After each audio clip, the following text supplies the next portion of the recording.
एक जंगल में एक हाथी और एक बकरी रहते थे। दोनों बहुत पक्के दोस्त थे।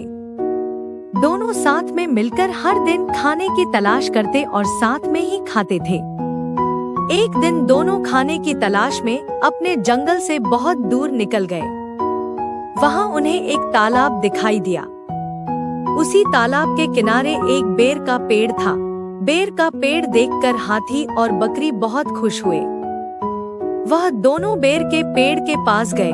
फिर हाथी ने अपनी सूंड से बेर के पेड़ को जोर से हिलाया और जमीन पर ढेर सारे पके हुए बेर गिरने लगे।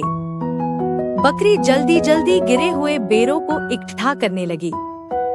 संयोगवश उसी बेर के पेड़ पर एक चिड़िया का घोंसला भी था, जिसमें चिड़िया का एक बच्चा सो रहा था और चिड़िया दाने की खोज में कहीं गई हुई थी।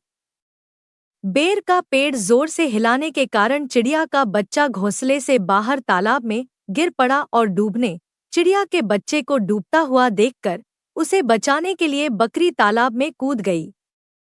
लेकिन बकरी को तैरना नहीं आता था। इस वजह से वह भी तालाब में डूबने लगी। बकरी को डूबता हुआ देखकर हाथी भी तालाब में कूद गया और उसने चिड़िया के बच्चे और बकरी दोनों को डूबने से बचा लिया। इतने में चिड़िया भी वहां पर आ गई थी और वह अपने बच्चे को सही सलामत देखकर बहुत खुश हुई। उसने हाथी और बकरी को इसी तालाब और बेर के पेड़ के पास रहने के लिए कहा। तब से हाथी और बकरी भी चिड़िया के साथ उस बेर के पेड़ के नीचे रहने लगे। कुछ ही दिनों में चिड़िया का बच्चा बड़ा हो गया। चिड़िया अपने बच्चे के साथ जंगल में घूम कर आती थी और हाथी और बकरी को जंगल में किस पेड़ पर फल लगे। इतने में चिड़िया भी वहां पर आ गई थी